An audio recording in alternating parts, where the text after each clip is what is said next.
Olá, continuando a nossa série sobre arrematações de imóveis, existe uma questão que eu sou sempre perguntado. Sempre me perguntam quais os bens que podem, quais os bens que não podem ser penhorados. Pois bem, leiloados. Pois bem, em princípio todos os bens podem ser penhorados e consequentemente leiloados.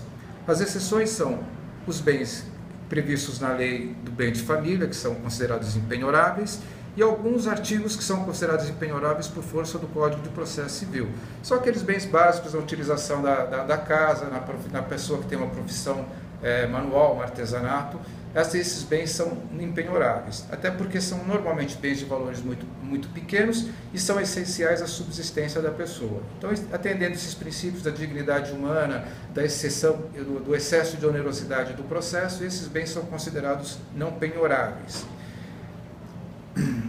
Uma questão interessante que as pessoas confundem muito é a definição de bem de família. O bem de família não quer dizer que o bem não possa ser leiloado.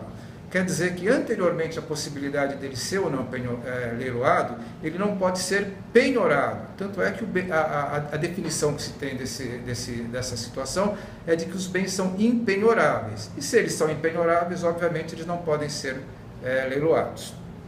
O grande instituto que protege, que determina a penhorabilidade é chamado bem de família. E existe muita confusão a respeito dessa questão, até porque não existe apenas um tipo de bem de família, existem vários tipos de bem de família.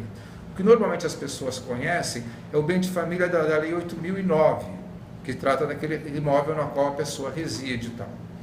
No entanto, por exemplo, o Código Civil também determina que existe um bem que é impenhorável. E você também pode, tendo vários imóveis, você pode mandar anotar na matrícula do seu imóvel que um determinado bem é bem de família e ele não pode ser penhorado. Então a extensão, a definição do que é bem de família é mais extensa do que aquela mera interpretação que as pessoas têm do imóvel no qual a pessoa reside. Outra questão interessante do bem de família é que a pessoa não precisa necessariamente residir no imóvel, embora a maioria das decisões seja baseada nesse fato, de se tratar um bem no qual a família resida. A pessoa pode ter um bem, esse bem sendo alugado, um bem imóvel, e ele utilizar essa renda para garantir sua própria subsistência.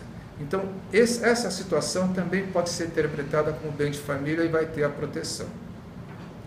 No entanto, não sempre todos os imóveis nos quais a pessoa resida ou use para suprir a necessidade da sua família são impenhoráveis.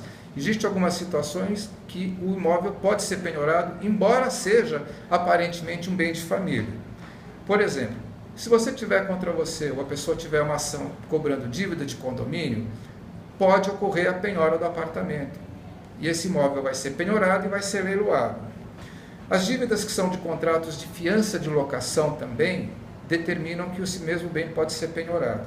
E na Justiça do Trabalho, uma discussão muito extensa, que ainda não chegou ao resultado final, porque na Justiça do Trabalho a discussão é a respeito de uma verba alimentar. E as verbas alimentares permitem a penhora do bem, muito embora ele seja considerado bem de família. Então, na Justiça do Trabalho, em ações alimentícias, pode ocorrer a penhora do bem. Bom, espero ter esclarecido essa questão do que é um bem penhorável e do que não, nesse espaço bem sintético, e até a próxima oportunidade. Obrigado.